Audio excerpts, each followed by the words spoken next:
আমন্ত্রণ রাতের বাংলাদেশে। শুরুতে জানিয়ে দেব শিরোনামগুলো। রাজধানী সহ বিভিন্ন স্থানে 1 সেকেন্ডের ব্যবধানে আবারও 2টি ভূকম্পন অনুভূত।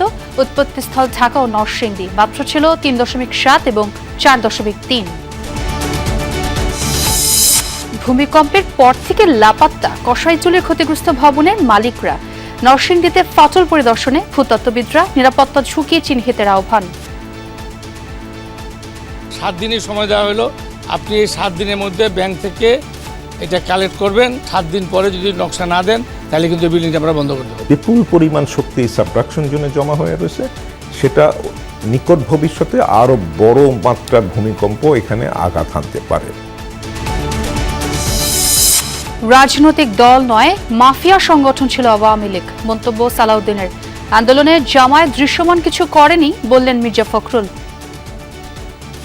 এই ফ্যাসিস্ট হাসিনাকে পরাজিত করবার জন্য ভিজিবল দৃশ্যমান কোনো কাজ দেখিনি। ভারতের সাথে আতাত করে কেউ ক্ষমতায় যেতে চাইলে তাদেরও পরিণতি হবে আওয়ামী লীগের মতো, হুঁশিয়ারি এনসিপি নেতাদের। ফ্যাসিস্টদের বিচার দাবিতে গণমিছিল।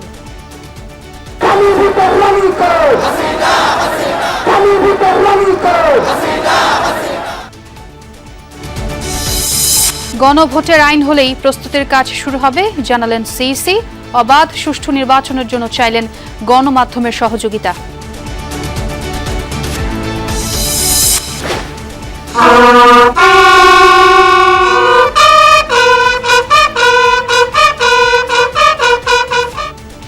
জাতীয় স্মৃতিসৌধে সফররত ভুটানের প্রধানমন্ত্রীর শ্রদ্ধা। যমুনায় প্রধান উপদেষ্টার সঙ্গে দ্বিপাক্ষিক বৈঠক, 2টি সমঝোতা স্মারক সই। এতক্ষণ শিরোনাম দেখছিলেন, আর সঙ্গে আছে আমি ছোঁয়া খন্দকার। রাজধানীতে শনিবার সন্ধ্যায় 1 সেকেন্ডের ব্যবধানে 2টি ভূকম্পন অনুভূত হয়েছে। এর মধ্যে ঢাকার বাড্ডায় উৎপত্তি হওয়া ভূমিকম্পের মাত্রা ছিল 3.7 আর নরসিংদীর পলাশে 4.3 মাত্রার ভূমিকম্প অনুভূত হয়েছে। এখন পর্যন্ত কোথাও ক্ষয়ক্ষতির তথ্য পাওয়া যায়নি। প্রায় 32 ঘন্টা ব্যবধানে দেশে 4 বার ভূমিকম্প অনুভূত হয়েছে। শনিবার সন্ধ্যায় 1 সেকেন্ডের ব্যবধানে আবারও 2টি ভূকম্পন অনুভূত হয়েছে। ভূমিকম্পের পর একদিকে যেমন জনমনে দেখা দেয় শঙ্কা, তেমনি ভূমিকম্পের উৎপত্তিস্থল নিয়েও সৃষ্টি হয় তথ্য বিভ্রাট। ভূমিকম্প পর্যবেক্ষণ ও গবেষণা কেন্দ্রের ভারপ্রাপ্ত কর্মকর্তা মোহাম্মদ রুবায়েত কবির জানান, শনিবার সন্ধ্যা 6টা 6 মিনিট 4 সেকেন্ডে একটি ভূমিকম্প হয়, যার উৎপত্তিস্থল বাড্ডা। এর 1 সেকেন্ড পর নরসিংদীতে 4.3 মাত্রার ভূকম্পন অনুভূত হয়। সন্ধ্যা 6টা 6 মিনিট 4 সেকেন্ডে যে ভূমিকম্পটা হয়েছে, ওইটার উৎপত্তি স্থল ছিল বাড্ডায়। এটার ম্যাগনিটিউড ছিল 3.7। আর সন্ধ্যা 6টা 6 মিনিট 5 সেকেন্ডে একটা ভূমিকম্প হয়েছে, যেটার উৎপত্তি স্থল ছিল নরসিংদী, এবং এটার ম্যাগনিটিউড ছিল 4.3। টাইপ করতে গিয়ে ওই বাড্ডাটা ওটা আসলে হবে 4.3টা হবে নরসিংদী, বাট ল্যাটিটিউড লংটিটিউড ঠিক দিয়েছে, বাট লোকেশনটা জায়গাটা লিখতে আসলে মিস্টেক করে ফেলছে। এর আগে সকাল 10টা 36 মিনিট 12 সেকেন্ডে আশুলিয়ার বাইপাইল এলাকায় ভূকম্পন অনুভূত হয়েছে। রিক্টার স্কেলে এর মাত্রা ছিল 3.3। এর উৎপত্তিস্থল ছিল নরসিংদীর পলাশ। আজকে 10টা 36 মিনিট আবার একটা ভূমিকম্প হয়েছে, যেটার ম্যাগনিটিউড 3.3। বাট গতকাল যে ভূমিকম্পটা হয়েছিল ওটার উৎপত্তি স্থল আমরা বলেছিলাম যে মাধবদী, নরসিংদীর।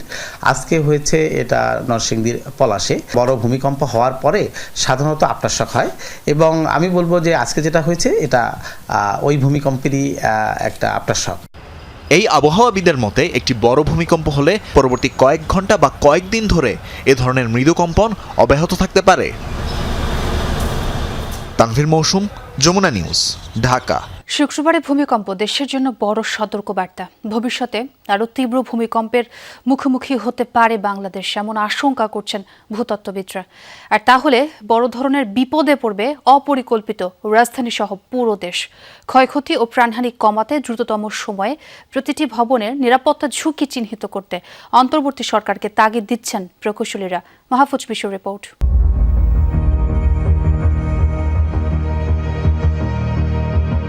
শুক্রবার সকাল 10টা 38 মিনিট। কেউ কাজে, আবার ছুটির দিন হওয়ায় অনেকেই ছিলেন বাসাবাড়িতেই। হঠাৎ কেঁপে উঠল পুরো দেশ। 21 নভেম্বর 2025 ভূমিকম্পে প্রাণ গেল অন্তত 10 জন মানুষের, এখনও আহত 6 শতাধিক মানুষ। বন্ধ হয়ে গিয়েছিল তৎক্ষণাৎ ঘোড়াশাল সহ অন্তত 7টি বিদ্যুৎ কেন্দ্র, এমনকি সর্বাধুনিক মেট্রো রেলেরও 6টি স্টেশন অল্প বিস্তর ক্ষতিগ্রস্ত। দিন পেরুলেও ভূমিকম্পের সেই ভয় আতঙ্ক কাটেনি ঢাকাবাসীর। অনেকেই বলছেন জীবনে এমন পরিস্থিতির মুখোমুখি হননি। আগামীতে কি হবে সেই ভাবনাও উদ্বেগ বাড়াচ্ছে তাদের। আমাদের ঘরের দেওয়াল ফাইটে গেছে, আবার অনেক জিনিসপত্র অনেক নষ্ট হয়ে গেছে। মাইল্ড টাইপের ভূমিকম্প ছিল, তাতেই 10 জন মারা গেছে। এখন বড় টাইপের হলে আমরা কিভাবে এটা ডিল করব, এটা নিয়ে খুবই অবস্থা খারাপ এবং ওই ভয়টা মানসিকভাবে সারাদিনই আমাদেরকে তাড়া করছে। লক্ষ্মীবাজার এলাকায় থাকি, তো ওই এলাকাতে যেটা দেখা যাচ্ছে ভবনগুলো যেরকম একটু একটার সাথে একটা লাগানো, এই ধরনের বড় দুর্ঘটনায় একটু ক্ষয়ক্ষতি হওয়ার সম্ভাবনা ওই জায়গাটা একটু বেশি। আমাদের ওই ট্রেনিংটাও প্রয়োজন যে আমাদের আসলে কি করা উচিত, ধরেন হঠাৎ ভূমিকম্প হলো আমরা কি করব।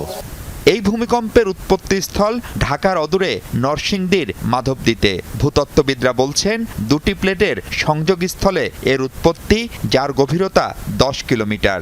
হাজার বছর ধরে শক্তি সঞ্চয় হয় এসব সংযোগস্থলে। যখনই হোক এই শক্তি বের হবেই। এই সাবডাকশন জোন 8.2 থেকে 9 শক্তি সম্পূর্ণ ভূমিকম্পের শক্তি এখানে জমা হয়ে আছে। সেটারই গতকালকে আমরা দেখলাম যে তার ছোট্ট একটা সেগমেন্টে খুলে গেল, এই যেটা আটকে ছিল এটা আনলকড হয়ে সেই শক্তিটা বের হওয়ার পথ উন্মোচন করে দিল। এটা একটা বার্তা দিচ্ছে যে এই যে বিপুল পরিমাণ শক্তি এই সাবডাকশন জোনে জমা হয়ে রয়েছে, সেটা নিকট ভবিষ্যতে আরো বড় মাত্রার ভূমিকম্প এখানে আঘাত হানতে পারে। 21 নভেম্বরের ভূমিকম্পে বড় ধরনের ক্ষয়ক্ষতি না হলেও ক্ষতিগ্রস্ত হয়েছে ঢাকার অনেক ভবন। প্রায় 6 লাখ বিল্ডিংয়ের বড় অংশই এই শহরে অপরিকল্পিত। আগামীতে আরও শক্তিশালী ভূমিকম্প হলে এসব ভবনের কতটা টিকে থাকবে সেটি চিন্তার বিষয়। সবাই কিন্তু ইকুইপমেন্ট কেনাতে ইন্টারেস্টেড, বাট বিল্ডিং মজবুতিকরণ যেখানে সরকারের একটা পয়সা পকেটে খরচ নেই, কারণ যে মানুষ বাসা কিনতে তাকে দিয়ে কিন্তু সরকার কাজটা করাতে পারে। সবারই বাসায় কম বেশি হালকা পাতলা ফাটল দেখা দিয়েছে, যেগুলা আমি বলি যে স্ট্রাকচারাল না নন স্ট্রাকচারাল, বাট দেখতে দৃষ্টিকটু মনে হবে, কিন্তু পরবর্তী আরেকটা ঝাঁকি নিয়ে আসলে ওটা ভেঙে পড়বে। কেয়ারটেকার বলেন যে সরকারি হোক, এদেরকে এই উদ্যোগ গ্রহণ করা উচিত যে বিল্ডিং চেকিংটা শুরু করা উচিত, এবং বিল্ডিং চেকিংয়ের যে প্রসেসটা সেটার সাথে কিন্তু আমরা খুব ভালো মতো অ্যাওয়্যার, কারণ রানা প্লাজার পর আমরা প্রায় 3,500 ফ্যাক্টরি এইভাবে চেক করেছি। সম্পদের পাশাপাশি জীবনের ক্ষয়ক্ষতি ন্যূনতম রাখতে কেবল দীর্ঘমেয়াদী নয়, এখনই স্বল্পমেয়াদী উদ্যোগ বাস্তবায়ন জরুরি বলেও মনে করছেন গবেষকরা। মাহফুজ মিশু, যমুনা নিউজ, ঢাকা। এদিকে ভূমিকম্পে নরসিংদীর পলাশ রেসিডেন্সিয়াল মডেল কলেজের মাঠে দেখা দেয়া ফাটল পরিদর্শন করেছে ঢাকা বিশ্ববিদ্যালয়ের ভূতত্ত্ব বিভাগের একটি দল।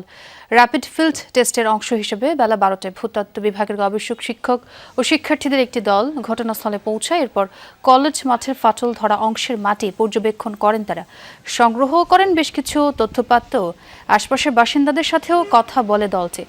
গবেষণাগারে পরীক্ষা নিরীক্ষার জন্য ঘটনাস্থল থেকে নমুনাও সংগ্রহ করেন তারা। ভূমিকম্পের পর থেকে লাপাত্তা পুরান ঢাকার কসাইজুলির ক্ষতিগ্রস্ত ভবন মালিকরা। শনিবার সকালে ভবন পরিদর্শনে গিয়ে 3 মালিকের কারও দেখা পাননি রাজধানী উন্নয়ন কর্তৃপক্ষ রাজুকের কর্মকর্তারা।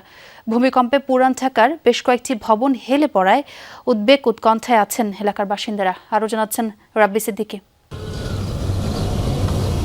শুক্রবারের ভূমিকম্পে পুরান ঢাকার বংশালের কসাইটুলির এই 7তলা ভবনের ছাদের রেলিং ভেঙে পড়ে প্রাণ যায় 3 জনের। একদিকে ভূমিকম্প, অন্যদিকে তিনটি তাজা প্রাণের এমন মর্মান্তিক মৃত্যু। সব মিলিয়ে আতঙ্ক, শোক যেন গ্রাস করেছে এলাকাবাসীকে। আমরা যে কি বিপদে আছি, কখন কি দুর্ঘটনা ঘটে যায় তা আমরা বলতে পারি না। ঝুঁকিপূর্ণ পুরো ঢাকাটাই, শুধু আমার ভবন না। আমরা তো থাকবোই ভাই, আমাদের তো ওরকম টাকা পয়সা নেই। বাবার দাদা বাবা ওই আমরা থাকি, যাবোটা কোথায় ভাই? বহু সরকার আসছে এবং বহু সরকার চলে যাচ্ছে, কিন্তু পুরান ঢাকার যে অবস্থানগুলো, গিচি যে বিল্ডিংগুলো, এগুলো বিল্ডিং কোডের কোনো তোয়াক্কা করতেছে না। শনিবার সকালে ভবনটি পরিদর্শনে আসেন রাজধানী উন্নয়ন কর্তৃপক্ষ রাজুকের কর্মকর্তারা। কোন রকম ইট বালু দিয়ে রেলিং করা হয়েছিল, ভূমিকম্পে সেটি ভেঙে পড়ে। ভবনটির মালিক 3 ভাই। ভূমিকম্পের পর থেকেই তাদের খোঁজ পাওয়া যাচ্ছে না। কালকে থেকে কোনো ছেলেই নাই ভাই, 3 ছেলের এক ছেলেও নাই। পালাইছে, বুঝেন না? হ্যাঁ, পালাতে পারে কেন? এখন তো ওরা করে একটা ভূমিকম্প হয়েছে, এখন হলে আমাদের তো সবকিছুই করতে হইতেছে। রাজুক চেয়ারম্যান ভবনের নকশা দেখতে চাইলে তা দেখাতে পারেননি ভবন মালিকের স্ত্রী। 7 দিনের মধ্যে নকশা দেখাতে না পারলে ভবন সিলগালা করে দেবেন বলে জানিয়ে যান প্রকৌশলী রিয়াজুল। 7 দিনের সময় দেওয়া হলো, আপনি এই 7 দিনের মধ্যে ব্যাংক থেকে এটা কালেক্ট করবেন, করে এটা আমার অফিসাররা আসবে, আপনি ফোন নাম্বার রাখো, ফোন নাম্বার নেন, আপনি দিবেন। আর না হলে আমি বলে দিলাম, আমি নিচেও বলে যাব, সবাই বাড়ি বাড়ি বলে যাব, 7 দিন পরে যদি নকশা না দেন তাহলে কিন্তু বিল্ডিংটা আমরা বন্ধ করে দেবো। কসাইটুলিতে আরও 2টি বাড়ি একটির সাথে আরেকটি লেগে যায় ভূমিকম্পে। নয়াবাজারে লাগোয়া 3টি বিল্ডিংয়ের একটিতে ধরেছে ফাটল। এমন ফাটা ছিল না, অল্প ছিল কিন্তু আস্ত করে দিছিল। এরকম হাওয়া হয়ে আসছে কবে থেকে? না, এই কালকে থেকে। জি, এমনটা ছিল না, এটা একটু হেলছে, এই কারণে এমনটা হয়েছে। যদিও রাজুক থেকে বলা হয়েছে ঢাকার ঝুঁকিপূর্ণ সব ভবন চিহ্নিত করার কাজ শুরু হবে দ্রুতই। তালিকা নিয়ে বাড়ির মালিকের সাথে বসে যতটা সম্ভব নিরাপদ করা যায় তা করার চেষ্টা করা হবে। প্রাণহানির ঘটনায় ভবন মালিকের কোনো অবহেলা আছে কিনা তা খতিয়ে দেখছে পুলিশ। কেউ যদি মামলা করতে চায় তখন অবশ্যই সেটার আমরা আইনগত তদন্ত সাপেক্ষে আইনগত ব্যবস্থা নেব। ভবন মালিকের আমরা এখন পর্যন্ত কোনো পাওয়া যাচ্ছে। এদিকে ময়নাতদন্ত ছাড়াই নিহতের মরদেহ হস্তান্তর করেছে পুলিশ, সেই সাথে একটি অপমৃত্যুর মামলা রুজু করা হয়েছে। রাব্বি সিদ্দিকী, যমুনা নিউজ, ঢাকা। ভূমিকম্পে আহত শতাধিক ব্যক্তি চিকিৎসা নিয়েছেন রাজধানীর পঙ্গু হাসপাতালে। এখনও ভর্তি আছেন 23 জন। হাসপাতালের পরিচালক জানিয়েছেন, যারা ভর্তি আছেন তাদের আঘাত গুরুতর হলেও অবস্থা স্থিতিশীল। শুক্রবার সকালে শক্তিশালী ভূমিকম্পে কেঁপে ওঠে রাজধানী সহ দেশের বিভিন্ন স্থান। রিখটার স্কেলে যার মাত্রা ছিল 5.7। ভূমিকম্পে রাজধানীর বিভিন্ন জায়গায় আতঙ্কে হুড়োহুড়ি করে নামতে গিয়ে আহত হন অনেকে। এর মধ্যে পঙ্গু হাসপাতালে ভর্তি আছেন 23 জন। আমার মেয়ে আর ওয়াইফ নিচে ছিল, নিচে থাকার কারণে আমি বহুত সতর্ক করতেছি, এই তোমরা সাবধান, ভূমিকম্প হইতেছে। আর জানলার এরকম গ্রিল ছিল না, তারপরে শুধু গ্লাস ছিল, গ্লাস খোলা ছিল। তারপরে সতর্ক করতে যাই আমি পড়ে গেছি এভাবে জাকি খায়া। যখন ভূমিকম্প হচ্ছিল তখন চাচা আমার বাইক রাইডিংয়ে ছিল, তখন 70-75 এরকম স্পিডে ছিল, তখন ব্যালেন্স হারায়া আরেক গাড়িতে যা ধাক্কা মারছে। যখন ভূমিকম্প হয় তখন রডের কাজ করে উপরে, তখন উনি বুঝতে পারে না, মাথা ঘুরন মারে, ঝাঁকুনির সাথে উনি কইরা যায়।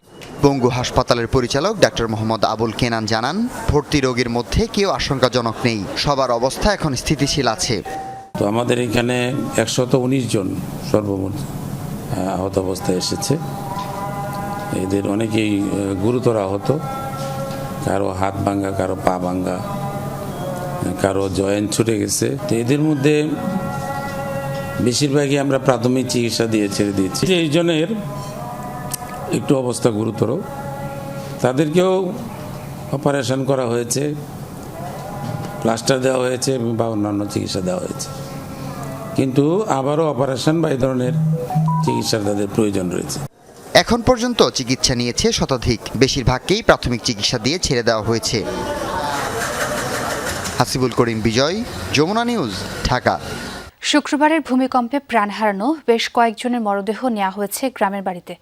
জানাজা শেষে দাফন সম্পন্ন হয়েছে তাদের। সকালে লক্ষ্মীপুরে দাফন করা হয় বাবা আব্দুর রহিম ও ছেলে রিমনের মরদেহ।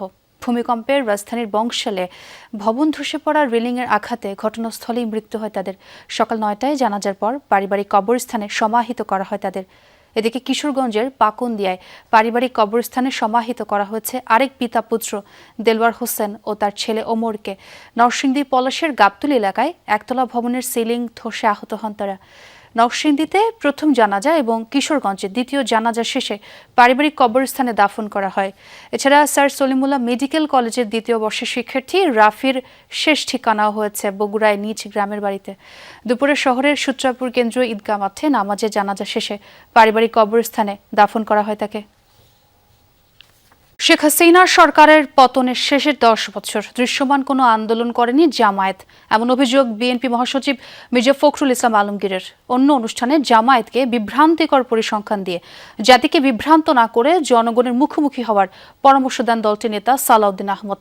আর আমির খুশরু মাহমুদ চৌধুরী জানান, শুধু গণতন্ত্রের স্বার্থে বিএনপি এখনো অনেক কিছু সহ্য করে যাচ্ছে। স্বাধীনতা, সার্বভৌমত্ব ও গণতন্ত্র রক্ষায় শহীদ মিনার এলাকায় মিছিল করেন মুক্তিযোদ্ধা ও মুক্তিযুদ্ধের প্রজন্ম। চেতনার ব্যবসা করতে করতে এর আগে আলোচনা সভা করেন তারা। অনুষ্ঠানে বিএনপি স্থায়ী কমিটির সদস্য সালাউদ্দিন আহমদ বলেন, আন্তর্জাতিক মান বজায় রেখেই শেখ হাসিনার মামলার রায় হয়েছে, এর বাস্তবায়নও হবে। এ সময় জনদাবির সাথে সম্পৃক্ত হতে জামায়াতকে পরামর্শ দেন তিনি। আন্দোলন থেকে রাতারাতি সরে আসা একটু লজ্জা শরমের ব্যাপার আছে, কিন্তু জাতীয় রাজনীতিতে কৌশলে জনদাবির সাথে একাত্মতা পোষণ করা অত্যন্ত জরুরি। যমুনার সামনে অবস্থান দেওয়ার ঘোষণা দিয়ে যমুনা থেকে সরে এসে এখন গঙ্গার কিনারে দাঁড়িয়েছেন। আশা করি আপনারা ভবিষ্যতে জনগণের ময়দানে, নির্বাচনের ময়দানে অতি শিগগির আপনারা অবতরণ হবেন। রাজধানীর ডিপ্লোমা ইঞ্জিনিয়ার্স ইনস্টিটিউশনে এক আলোচনা সভায় বিএনপি মহাসচিব মির্জা ফখরুল বলেন, বেহেশতের টিকিট বিক্রির নামে মানুষকে বোকা বানাচ্ছে জামাত। জামাতের টিকিট কাটলে জান্নাতের টিকিট কাটা হবে। কোথায় আছে আমাকে বলুক, তারা দেখিয়ে দিক কোথায় আছে। এবং এটা ঠিক না, ধর্মকে ব্যবহার করে রাজনৈতিক ফায়দা নিয়ে নেওয়া, এটা কখনোই আপনার ইসলাম এই কথা বলে না। গত 10 বছর কিন্তু আমরা তাদের এই ফ্যাসিস্ট হাসিনাকে পরাজিত করবার জন্য ভিজিবল দৃশ্যমান কোনো কাজ দেখিনি। ঢাকা বিশ্ববিদ্যালয়ের নির্বাচনে শুনতে পাই ছাত্রলীগের মধ্যে তারা ঢুকেছিল। জাতীয় প্রেস ক্লাবে আরেক অনুষ্ঠানে বিএনপি নেতা আমির খুসরু বলেন, নির্বাচন বিলম্বিত করতে গণতন্ত্র বিরোধীরা ষড়যন্ত্র করছে। এখনো গণতন্ত্র বিরোধীরা চক্রান্ত করছে কিভাবে এই নির্বাচনকে বাধাগ্রস্ত করা যায়। আমরা কারো মুখোমুখি হচ্ছি না, আমরা কিন্তু কোনো সাংঘর্ষিক রাজনীতিতে যাচ্ছি না, কারণ বিএনপি গণতন্ত্রে বিশ্বাস করে। এই জন্য আমরা অনেক কিছু গ্রহণ না করেও সহ্য করে যাচ্ছি। রাজশাহী মহানগর বিএনপির নতুন কমিটিকে সাথে নিয়ে দলের প্রতিষ্ঠাতা জিয়াউর রহমানের সমাধিতে শ্রদ্ধা জানান সিনিয়র যুগ্ম মহাসচিব রুহুল কবির রিজভী। পরে বলেন, সন্ত্রাস অপরাধ দমনে সরকার শিথিলতা প্রদর্শন করছে। তারা তো নিরপেক্ষ সরকার, তারা নিরপেক্ষভাবে তারা অপরাধ দমন, সন্ত্রাস দমন এই কাজগুলো করবেন, কিন্তু আমরা সেই দিক থেকে অনেক শিথিলতা দেখছি। আরিফিন শাকিল, যমুনা নিউজ, ঢাকা। বাংলাদেশ ও ভুটানের মধ্যে স্বাস্থ্য সহায়তা ও ইন্টারনেট সংযোগ সংক্রান্ত দুটি সমঝোতা চুক্তি সই হয়েছে। ভুটানের প্রধানমন্ত্রী শেরিং তোবগের নেতৃত্বে ভুটান বাংলাদেশ দ্বিপক্ষীয় বৈঠক শেষে সই হয় এই চুক্তি। বিকেলে প্রধান উপদেষ্টা ডক্টর মোহাম্মদ ইউনূসের সাথে একান্ত বৈঠকও করেছেন ভুটানের প্রধানমন্ত্রী। বিকেলে প্রধান উপদেষ্টার কার্যালয়ে যান সফররত ভুটানের প্রধানমন্ত্রী শেরিং তোবগে। এ সময় তাকে স্বাগত জানান প্রধান উপদেষ্টা ডক্টর মোহাম্মদ ইউনূস। আনুষ্ঠানিকতা শেষে নিজ নিজ দেশের প্রতিনিধিদের নিয়ে বৈঠকে বসেন দুই সরকার প্রধান। বৈঠক শেষে স্বাস্থ্য সহায়তা ও ইন্টারনেট সংযোগ সংক্রান্ত দুটি সমঝোতা চুক্তি সই হয়। দুপুরে রাজধানীর একটি হোটেলে ভুটানের প্রধানমন্ত্রীর সাথে সাক্ষাৎ করেন বাণিজ্য উপদেষ্টা শেখ বশির উদ্দিন। দুদেশের মধ্যে কিভাবে বাণিজ্য আরও বাড়ানো যায় সে বিষয়ে আলোচনা করেন তারা। ভুটানের প্রধানমন্ত্রী শেরিং তোবগের সাথে সৌজন্য সাক্ষাৎ করেন পররাষ্ট্র উপদেষ্টা তৌহিদ হোসেন। এর আগে সকাল 8:30টায় ঢাকায় পৌঁছালে শাহজালাল আন্তর্জাতিক বিমানবন্দরে ভুটানের প্রধানমন্ত্রীকে স্বাগত জানান প্রধান উপদেষ্টা ডক্টর মোহাম্মদ ইউনূস। দেয়া হয় গার্ড অব অনার। এরপর ভুটানের প্রধানমন্ত্রী সাফারের জাতীয় স্মৃতিসৌধে মহান মুক্তিযুদ্ধের বীর শহীদদের প্রতি শ্রদ্ধা জানান। ফয়সাল মাহমুদ, যমুনা নিউজ, ঢাকা। ত্রয়োদশ জাতীয় সংসদ নির্বাচন ও গণভোট একই দিনে আয়োজনের প্রস্তুতি নিচ্ছে নির্বাচন কমিশন। এজন্য অন্তর্বর্তী সরকারের চিঠিও পেয়েছে ইসি। তবে একই দিনে দুটি বড় আয়োজন কমিশনের জন্য বড় চ্যালেঞ্জ বলে মনে করছেন সিইসি। আইন না হওয়া পর্যন্ত গণভোট ইস্যুতে কমিশন কিছু করতে পারবে না বলেও জানান তিনি। আসন্ন জাতীয় সংসদ নির্বাচন ও গণভোট একই দিনে হবে। এরই মধ্যে দুই ভোটের প্রস্তুতি নিতে ইসিকে চিঠি দিয়েছে সরকার। গুলশানের Asian network for free elections এর কর্মশালার সমাপনীতে সিসি বলেন, একই দিনে দুইটি বড় কাজ করা খুবই কঠিন। আইনটা হলে আইনের মধ্যে বলা থাকবে এই জিনিসটা এটার মধ্যে হা না করতে হবে, এবং প্রসিডিউরটা বলা থাকবে আইনটা না হলে আমার অ্যাকচুয়ালি প্রস্তুতিটা আমরা নেওয়া আমাদের জন্য ডিফিকাল্ট। আমি তো আন্দাজের উপর একটা প্রস্তুতি নিলাম, তারপরে অন্যরকম একটা প্রভিশন আসলো, তাহলে তো একটা সমস্যা। নির্বাচন নিয়ে মানুষের আগ্রহ ও প্রত্যাশা এবার অনেক বেশি। একই সঙ্গে রাজনৈতিক দল ও নেতাদের দায়িত্বশীল আচরণ প্রত্যাশা করেন প্রধান নির্বাচন commissioner. Our all political parties are also speaking that they want a free, fair and credible election. So by saying that, I feel that that is a commitment given by the political parties as well to the nation. So that is another added advantage. But I can assure you, the audience, that our preparation for the election is going on in full swing, and we will remain prepared to deliver what we have committed. নির্বাচনে সামাজিক যোগাযোগ মাধ্যমের অপতৎপরতা ও AI এর অপব্যবহার ঠেকানো challenge মনে করছে EC. For picking up very relevant three areas of discussion for today. The social media, the artificial intelligence and citizen observation in broad terms. I think all three are immensely important for the upcoming election. তিনি বলেন, ত্রয়োদশ সংসদ নির্বাচন হবে ঐতিহাসিক, যার মাধ্যমে গণতন্ত্রের পূর্ণ সূচনা হবে। সৌরভী সায়দা, যমুনা নিউজ, ঢাকা। শুধু তত্ত্বাবধায়ক নয়, অন্তর্বর্তী সরকারের অধীনেও সুষ্ঠু নির্বাচন হতে পারে বলে মন্তব্য করেছেন বিএনপির স্থায়ী কমিটির সদস্য সালাউদ্দিন আহমদ। সকালে রাজধানীর বিজয়নগরে নির্বাচন পর্যবেক্ষক সংস্থা ইলেকশন অবজারভার সোসাইটির এক আলোচনা সভায় তিনি একথা বলেন। অন্য রাজনৈতিক দলের নেতারা সরকারের নিরপেক্ষতা নিয়ে প্রশ্ন তোলেন। নির্বাচন পর্যবেক্ষকদের স্বচ্ছতা নিশ্চিতের তাগিদ দেন তারা। আসন্ন নির্বাচনের দিকে তাকিয়ে আছে গোটা দেশ। এরই মধ্যে দেশের ৬৬টি নির্বাচনী পর্যবেক্ষক সংস্থাকে চূড়ান্ত নিবন্ধন দিয়েছে ইসি। সকালে রাজধানীর বিজয়নগরে পর্যবেক্ষকদের সঙ্গে আলোচনায় বসে একাধিক রাজনৈতিক দল। আলোচনায় বিএনপির স্থায়ী কমিটির সদস্য সালাউদ্দিন আহমেদ বলেন, তত্ত্বাবধায়ক ও অন্তর্বর্তীকালীন সরকারের গঠন ও কাঠামো অনেকটাই একই রকম, তাই এই সরকারের অধীনেই নির্বাচন করার পক্ষে মত দেন তিনি। অন্যদিকে জামাত নেতা বলেন, নির্বাচন সুষ্ঠু করতে পর্যবেক্ষকদের নিরপেক্ষতা এবং দক্ষতা জরুরি। আশা করি এই সরকার এই নির্বাচন উপলক্ষে তত্ত্বাবধায়ক সরকারের ভূমিকাই পালন করবে। সুষ্ঠুভাবে, নিরপেক্ষভাবে, স্বাধীনভাবে, উৎসবমুখরভাবে একটি নির্বাচন আয়োজন করা, ঐতিহাসিক নির্বাচন জাতীয় সংসদের আয়োজন করা। পূর্ব প্রস্তুতি যদি ব্যাপকভাবে না থাকে, তাহলে 85,000 লোক নিয়োগ করে 42,000 ভোট কেন্দ্র অবজার্ভ করা ইজ সো ডিফিকাল্ট। অবশ্যই এখন থেকে চেষ্টা না করলে আপনারা এই কাঙ্ক্ষিত লোক দিয়ে আসলে করতে পারবেন না। আলোচনায় অন্তর্বর্তী সরকারের নিরপেক্ষতা নিয়েও প্রশ্ন তোলেন কেউ কেউ। সেই সাথে পুলিশের নিরপেক্ষতা নিয়েও সন্দেহ প্রকাশ করেন রাজনীতিকরা। আগামী নির্বাচন স্বচ্ছ, নিরপেক্ষ, গ্রহণযোগ্য হবে কিনা তার প্রধান বিষয় হচ্ছে সরকারের রাজনৈতিক সদিচ্ছা। কিন্তু দুর্ভাগ্যজনকভাবে অন্তর্বর্তী সরকার এখনো নিজেই তার নিরপেক্ষতার পরীক্ষায় ভালো নাম্বার পেয়ে এখনো তারা পাশ করতে পারেনি, এবং বিভিন্ন দল সরকার উপদেষ্টাদের পক্ষপাত দুষ্টতার অভিযোগ তারা হাজির করেছেন। দল মত সেসবের প্রভাব মুক্ত হয়ে শুধুমাত্র সুষ্ঠু নির্বাচনের জন্য যে পর্যবেক্ষণ করা প্রয়োজন, সেই প্রিন্সিপালটা নিয়ে আপনারা কাজ করবেন। আগামী নির্বাচনে কিভাবে সৎ যোগ্য ব্যক্তিরা নির্বাচিত হতে পারে, সেই পদক্ষেপ আপনাদের গ্রহণ করতে হবে। আর এটি যদি আপনারা গ্রহণ করতে চান, তাহলে প্রত্যেক আসন ভিত্তিক আপনাদের সেমিনার বা সবার আয়োজন করতে হবে। এর মাধ্যমে টাকার অপচয় বন্ধ হবে। বিগত সরকারের আমলে নির্বাচন পর্যবেক্ষক নিয়ে অভিজ্ঞতা খুব বেশি ভালো নয় বলে জানান রাজনীতিকরা। বলেন, সবার আগে নির্বাচন পর্যবেক্ষকদের নিরপেক্ষতা এবং তাদের নিয়োগ প্রক্রিয়া স্বচ্ছ হতে হবে। আপনারা যে নতুন নতুন অবজারভার অ্যাপয়েন্ট করছেন, যাদেরকে ফিল্ড অফিসার বানাচ্ছেন, তারা কারা, কিভাবে অ্যাপয়েন্ট করছেন? সুমাইয়া ঐশী, যমুনা নিউজ, ঢাকা। আগামী নির্বাচনে কেউ ভোট কেন্দ্র দখলের চেষ্টা করলে তা প্রতিহত করার আহ্বান জানিয়েছেন জামায়াতে ইসলামীর আমির ডাক্তার শফিকুর রহমান। সকালে ঝালকাঠির নেসারাবাদ মাদ্রাসা মাঠে দলের প্রতিনিধি সম্মেলনে নেতাকর্মীদের প্রতি এই আহ্বান জানান তিনি। শফিকুর রহমান বলেন, আগামী নির্বাচনের মাধ্যমে দেশে নতুন ইতিহাস রচিত হবে। সকল জুলুম ফ্যাসিবাদের বিরুদ্ধে নেতাকর্মীদের লড়াই অব্যাহত থাকবে বলেও জানান তিনি।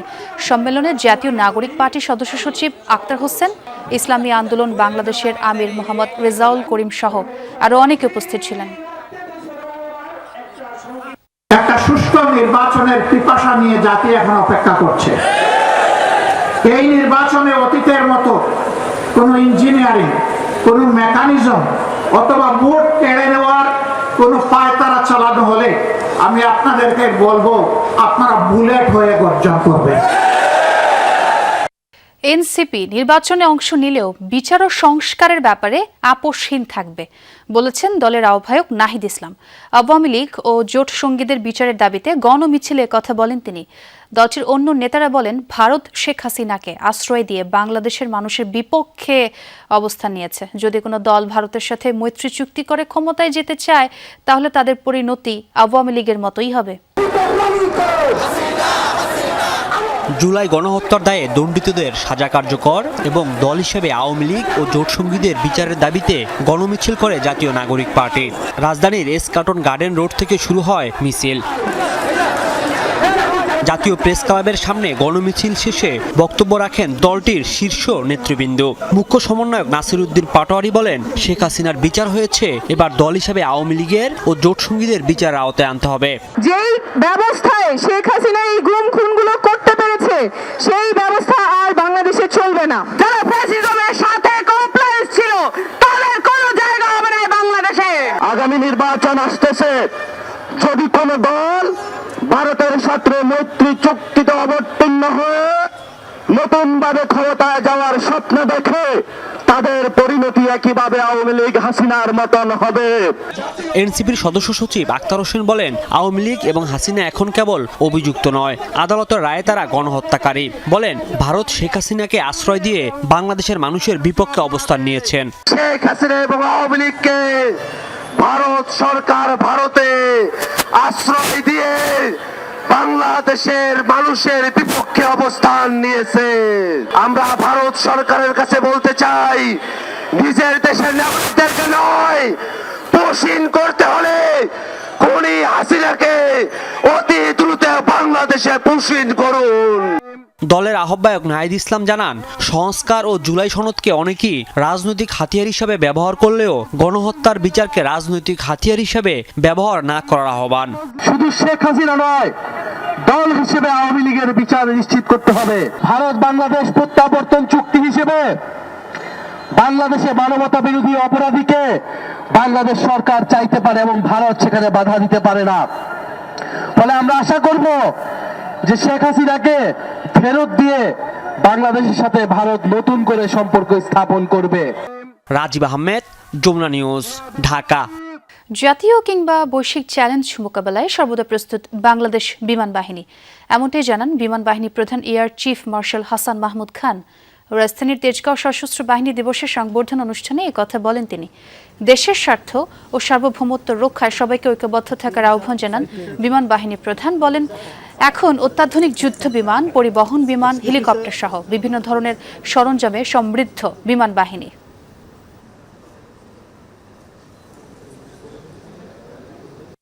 বাংলাদেশ বিমান বাহিনী যে কোনো জাতীয় কিংবা বৈশ্বিক চ্যালেঞ্জ মোকাবেলায় সর্বদা প্রস্তুত থাকবে।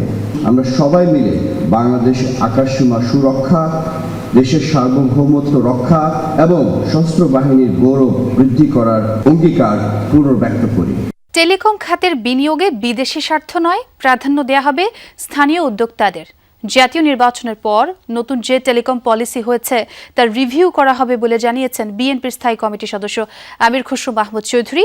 একই সাথে নতুন টেলিকম পলিসি প্রত্যাখ্যানের আহ্বান জানিয়েছেন গণসংহতি আন্দোলনের প্রধান সমন্বয়ক জোনায়েদ সাকি সহ রাজনৈতিক নেতারা।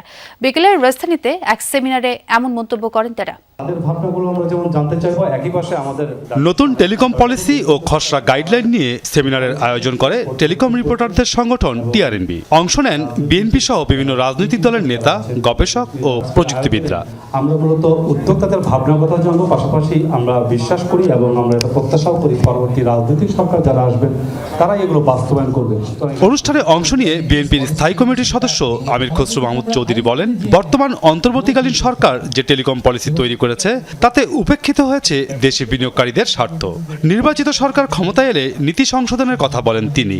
যদি গণতান্ত্রিক অর্ডারের রিপ্রেজেন্টেটিভ ক্যারেক্টার যারা জনগণের কাছে জবাবদিহি থাকবে, সেই ডিসিশনগুলো অপেক্ষা করা উচিত আমি মনে করি। ডেমোক্রেটিক অর্ডার ফিরে আসার পরে আমার মনে হয় এই বিষয়গুলো রিভিউ করা দরকার। রিভিউর মাধ্যমে আমার দেশের ইন্টারেস্ট, আমার জনগণের ইন্টারেস্ট, আমার ইনভেস্টরদের যে ইন্টারেস্ট আছে সেটা সুরক্ষা করা একটি ডেমোক্রেটিক্যালি ইলেক্টেড গভর্নমেন্টের দায়িত্ব। বিদেশি গোষ্ঠীর স্বার্থে নতুন টেলিকম পলিসি তৈরি করা হয়েছে এমন অভিযোগ করেন রাজনীতিবিদরা। বলেন স্থানীয় উদ্যোক্তারা বৈষম্যের শিকার হচ্ছে। যে কোনো নীতিমালাকে আমরা বিশ্লেষণ করবো, বিচার করব। সেই বিবেচনায় এই নীতিমালাতে যেভাবে কেবলমাত্রই বিদেশি উদ্যোক্তাদেরকে নানান রকম প্রযুক্তিগত দক্ষতার কথা বলে হাজির করা হয়েছে, তা স্থানীয় উদ্যোক্তাদেরকে নাকচ করে। বাংলাদেশের যেখানে বিনিয়োগ হচ্ছে, বিনিয়োগ সম্প্রসারিত হচ্ছে, সেইখানে যদি সেটাকে সুরক্ষা না দিয়ে, আরো বিকশিত হওয়ার সুযোগ না দিয়ে উল্টো বিদেশিদের হাতে তুলে দেওয়ার একটা ব্যবস্থা করা হয়, এটাকে আমরা প্রত্যাখ্যান করছি। পরিষ্কারভাবে এই নীতি আমরা গ্রহণ করব না। বক্তারা বলেন টেলিকম খাতে বিদেশি বিনিয়োগকারীরা বৈদেশিক মুদ্রায় বিনিয়োগ আনেন না, তারা স্থানীয় ব্যাংক থেকে ঋণ নিয়ে বিনিয়োগ দেখান। তাদের এখান থেকে পাউন্ড, স্টার্লিং, রিয়াল, দিনার কিছু একটা আসতে হবে, কিন্তু সেটা না এসে এই কোম্পানিগুলো এখানে ইনিশিয়ালি ইনভেস্ট করার পরে আমাদের ব্যাংকগুলি থেকে টাকার ঋণ নেয়, এবং আমাদের ব্যাংকগুলি যখন তাদেরকে বৈদেশিক মুদ্রা ঋণ দেয় তখন আমাদের বাংলাদেশ ব্যাংক থেকে বৈদেশিক মুদ্রা নিয়ে ব্যাংকগুলি ঋণ দেয়, বিদেশ থেকে কিন্তু আসে না। রাষ্ট্রের দায়িত্ব হলো আমাদের লোকাল যারা ইনভেস্টমেন্ট যারা করেছে, লোকাল যারা এখানে বিনিয়োগ করেছে তাদের বিনিয়োগকে নিশ্চিত করা এবং তাদের বিনিয়োগকে আধুনিকায়ন করা। রাষ্ট্রের দায়িত্ব কিন্তু এটাকে সরাই দিয়ে আরেকটাকে নিয়ে আসা না, যে যদি এই লোকাল ইনভেস্টমেন্টটা যারা করছে তারা যদি না বাঁচে, ভাই আপনারা বাঁচবেন না। জাতীয় নিরাপত্তা এবং সাইবার ঝুঁকি এড়াতে টেলিকম এবং তথ্য প্রযুক্তি খাতে বিদেশ নির্ভরতা কমানোর পরামর্শ উঠে আসে সেমিনারে। পরবর্তীতে যদি রাজনৈতিক সরকার এসে মাসুদুজ্জামান রবিন, যমুনা নিউজ, ঢাকা। দিনাজপুর রংপুর মহাসড়কের নসিপুর এলাকার সড়ক দুর্ঘটনায় একই পরিবারের 4 জনের মৃত্যু হয়েছে। প্রত্যক্ষদর্শীরা জানান মকবুল হোসেনের পরিবারের 9 সদস্য ইজি বাইকে কান্তনগর রাস মেলায় যাচ্ছিলেন। পথে দ্রুত গতির যাত্রীবাহী মিনিবাস সজোরে ইজি বাইকটিকে ধাক্কা দেয়, সাথে সাথেই দুমড়ে মুচড়ে যায় ছোট বাহনটি। ঘটনাস্থলেই মারা যান মর্জিনা, সাবিহা ও এক শিশু। গুরুতর আহত হন বাকি 6 জন। তাদেরকে হাসপাতালে নেওয়া হলে চিকিৎসক সার্জিনাকে মৃত ঘোষণা করেন। বাকিরা হাসপাতালে ভর্তি আছে। স্থানীয়রা ধাওয়া দিয়ে বাসটিকে করলেও পালিয়ে যায় চালক ও হেলপার। ভূমিকম্পে কয়েকজন শিক্ষার্থী আহত ও আতঙ্ক বিরাজ করায় আগামীকাল রোববার ঢাকা বিশ্ববিদ্যালয়ের সকল প্রকার ক্লাস পরীক্ষা স্থগিত ঘোষণা করেছে কর্তৃপক্ষ। শনিবার এক বিজ্ঞপ্তিতে এই তথ্য জানানো হয়। বিজ্ঞপ্তিতে বলা হয়, ভূমিকম্পজনিত কারণে কিছু শিক্ষার্থী আহত হওয়ায় ও শিক্ষক শিক্ষার্থীদের মাঝে আতঙ্ক থাকায় আগামীকাল ঢাকা বিশ্ববিদ্যালয়ের অভ্যন্তরীণ সকল ক্লাস ও পরীক্ষা স্থগিত করা হয়েছে। স্থগিতকৃত পরীক্ষার নতুন সূচি পরবর্তীতে ঘোষণা করা হবে।